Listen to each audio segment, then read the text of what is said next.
संध्या काल की पावन पवित्र वेला में थोड़ी देर पलकों को नीचे कर लीजिए।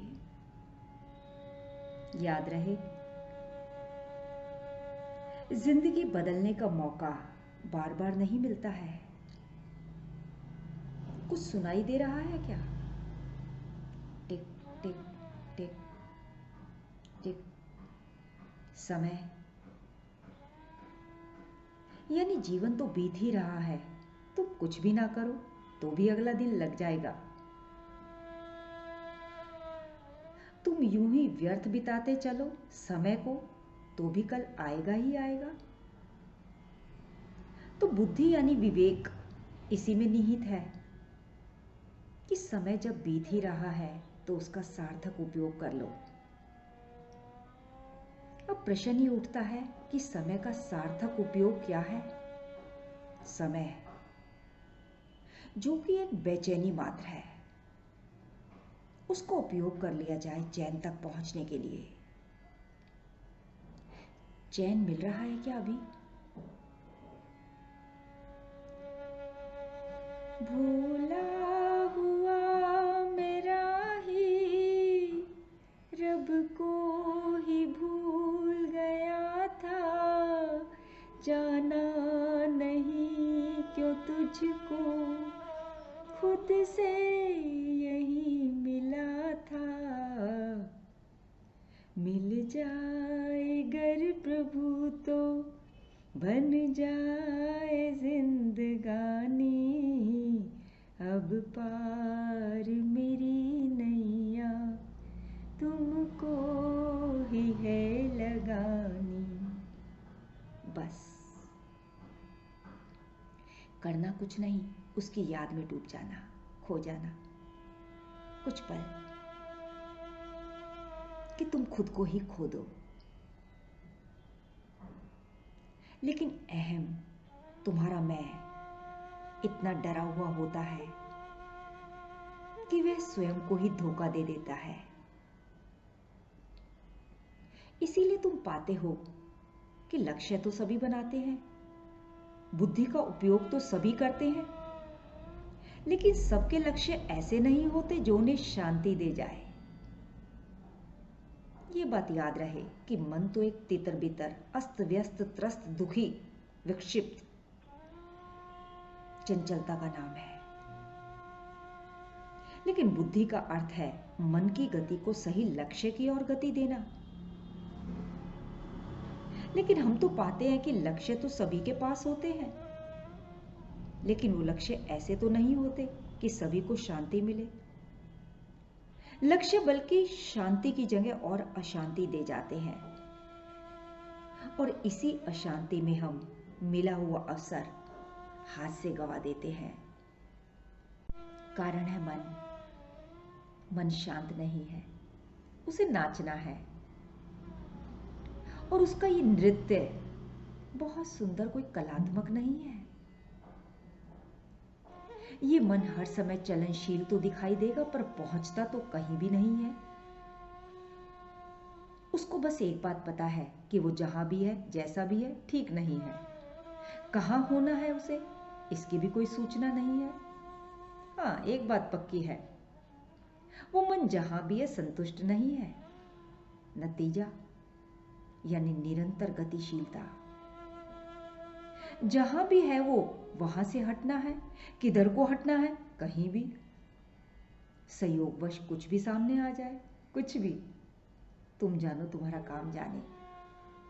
जो भी राह में दिखाई दे जाए, जो भी मौका दिखाई दे जाए, उधर को ही गति करने लग जाता है। उसकी कोई योजना नहीं, बस उसे गति करनी है, एक छटपटाती विक्षिप्त गति।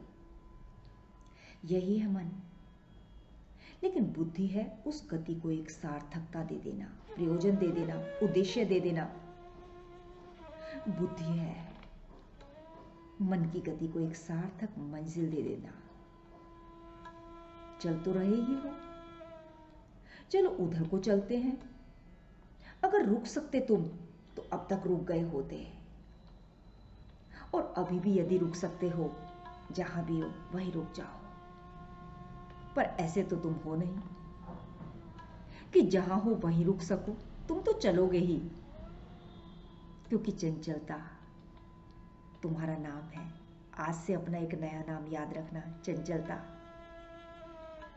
क्योंकि चलनशील तुम्हारी प्रकृति है।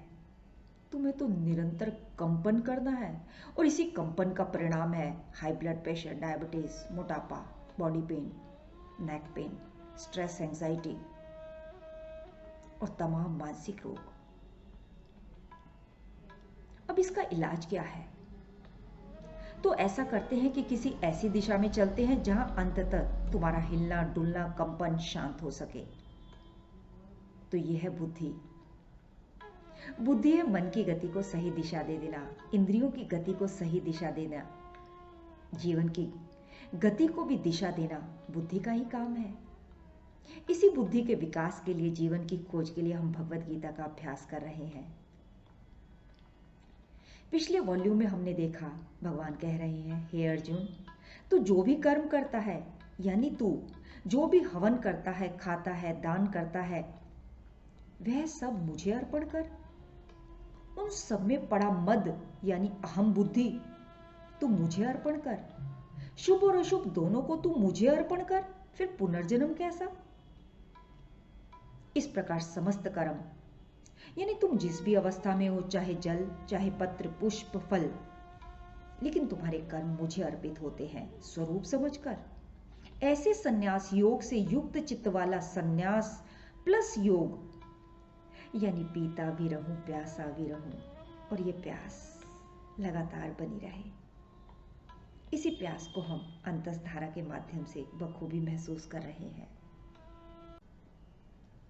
यानी योग चाहे कोई भी हो, चाहे कर्म योग हो, भक्ति योग हो, ज्ञान योग हो, लेकिन अगर तू अहंकार बुद्धि का अर्पण करता है तो तू संन्यास योग में है। संन्यास का संबंध तुम्हारे अहंकार से है, तुम्हारे कपड़ों से नहीं। स्वरूप समझकर तुम्हारा अहंकार टिक नहीं सकता। इसीलिए स्वरूप को समझने की कोशिश करो, अहंकार को छोड़ने की नहीं। जो तू वो मैं, जो तुझ में वो मुझ में। इसीलिए भगवान कृष्ण कह रहे हैं कि तुम किसी भी योग में हो, अगर तुम्हारी अहंकार बुद्धि छूट गई तो तुम संन्यास युक्त योग में हो। वो चित्त सन्यासी हो गया। वो शुभ और अशुभ दोनों कर्मों से मुक्त होकर मुझको ही प्राप्त होगा। थोड़ी देर भीतर की प्यास में डूब जाना मौन पूर्वक। एक दिन ऐसा भी मेरे जीवन में कभी आ जाए, हो कभी भूल से ही मेरे मोहन दीदार तेरा हो जाए, इजहार तेरा हो जाए।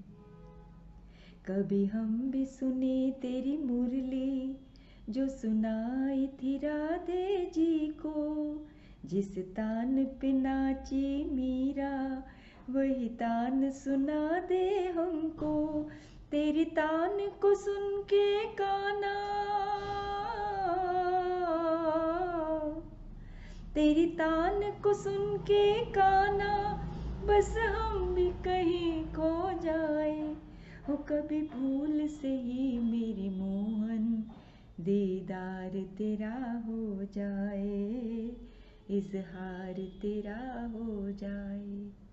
इजहार, इकरार, बस इसी पल में